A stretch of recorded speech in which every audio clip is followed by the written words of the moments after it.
ভারতবর্ষের তথা ভারতীয় রেল পৃথিবীর ইতিহাসে এক অসাধারণ প্রয়াস তৈরি করেছে।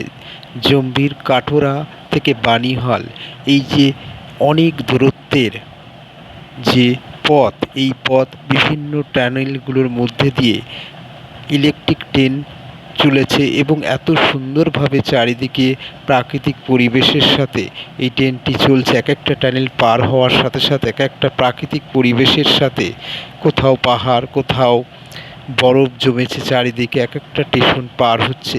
কি অসাধারণ ভারতীয় রেলের প্রয়াস!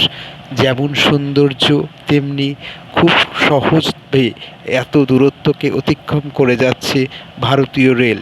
এখানে অনেকগুলো ব্রিজ রয়েছে, একটার পর একটা ব্রিজ পার হচ্ছে, আর একটা টানেল পার হয়ে চলেছে ট্রেনগুলো। যেতে যেতে আমরা একটা টানেলের মধ্যে দিয়ে যাচ্ছি, দেখতে পাচ্ছি চারিদিকে কি সুন্দরভাবে সাজানো, লাইট রয়েছে, ওপরে ইলেকট্রিক তার রয়েছে এবং এত সুন্দর করে যেন মেট্রো রেলের মতো অনেকটা। যেতে যেতে আমরা দেখতে পাচ্ছি এই টানেলটা আমরা ঠিক পার হয়ে যাচ্ছি, 2 নম্বর টানেল পারও হয়ে গেলাম। এইভাবে দেখতে দেখতে চারিদিকে কুয়াশা, একেবারে বরফের যে পরিবেশ, সেই রকম একটা পরিবেশ। আবার একটা টানেলের মধ্যে ঢুকে গেলাম, এটা 3 নম্বর টানেল। এইভাবে একটার পর একটা টানেল পার হচ্ছি এবং দেখতে পাচ্ছি ভারতীয় রেলের যে এত সুন্দর প্রয়াস, না দেখলে বিশ্বাস হবে না।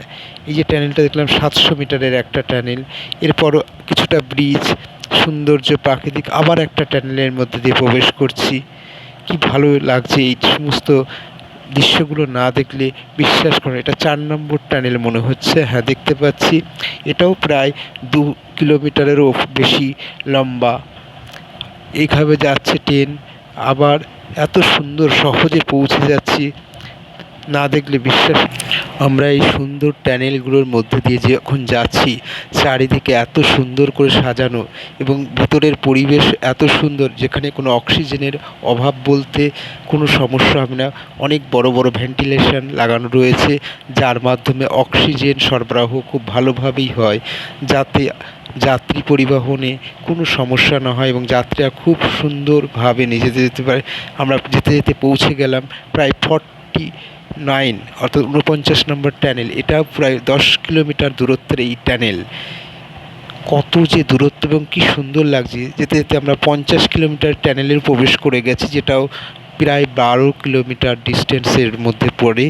এবং যেতে যেতে আমরা একটা সুন্দর বাইরে একটা ব্রিজ পড়েছে এবং চারিদিকে প্রাকৃতিক সৌন্দর্য, পাহাড় পর্বতের, কি সুন্দর, না দেখলে বিশ্বাস করা যায় না এত সুন্দর একটা পরিবেশ। আমরা একটা রেল স্টেশনের কাছে চলে এসেছি, স্টেশনেরটার নাম সম্বর। আমরা যেতে যেতে আরও একটা টানেলের কাছে চলে এসেছি, দেখতে পাচ্ছি ওই যে দূরে যে টানেলটা, এটি T50 মেন টানেল যেটাকে বলা হয়, সেই টানেলের মধ্যে আমরা প্রবেশ করছি। এটাও প্রায় 12 থেকে 13 কিলোমিটার দূরত্বের, যার মধ্যে দিয়ে প্রবেশ করছি। চারিদিকে আলো রয়েছে, মনেই হচ্ছে না যে আমরা এত দূরত্ব এত সহজে অতিক্রম করে যাচ্ছি, এত দুর্গম পথ। এই যে ভারতীয় রেলের প্রয়াস, না দেখলে বিশ্বাস করে। 12টা টানেল পেরিয়ে আমরা প্রায় বানিহাল স্টেশনের, অর্থাৎ বারমুল্লা স্টেশনের দিকে বা কাছাকাছি চলে এসেছি। It is all snow covered mountain, beautiful. तो अब खारी से निकल के हम आ जाएंगे एक और। আমরা একটার পর একটা টানেল পার হচ্ছি এবং দেখতে পাচ্ছি প্রাকৃতিক পরিবেশ এবং টানেলের মধ্যকার সৌন্দর্য, কি ভালোই না লাগছে এবং খুব সহজে প্রবেশ করা। কি সুন্দর বাইরের এই পরিবেশ, বরফে ঢাকা, চাদরে ভরা এই সুন্দর পরিবেশ। আমরা 53 নম্বর টানেলের ভেতর দিয়ে চলেছি, এগিয়ে চলেছি, দেখতে দেখতে দেখতে কত সুন্দর, কত সহজে কত দূরত্ব অতিক্রম করছি। প্রায় 70-80 কিলোমিটার বেগে ছুটছি আমরা তখন টানেলের মধ্যে দিয়ে। বোঝাই যাচ্ছে না যে এত গতিতে এত সহজে আমরা পার হয়ে যাচ্ছি টানেলগুলো।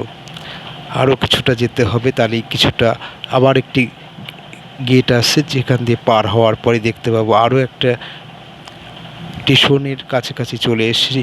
সুন্দর বরফে ঢাকা প্রাকৃতিক সৌন্দর্য।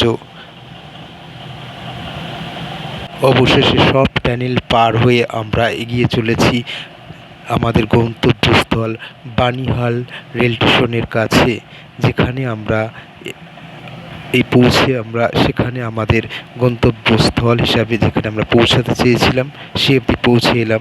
কি সুন্দর, এবং সবাইকে ধন্যবাদ।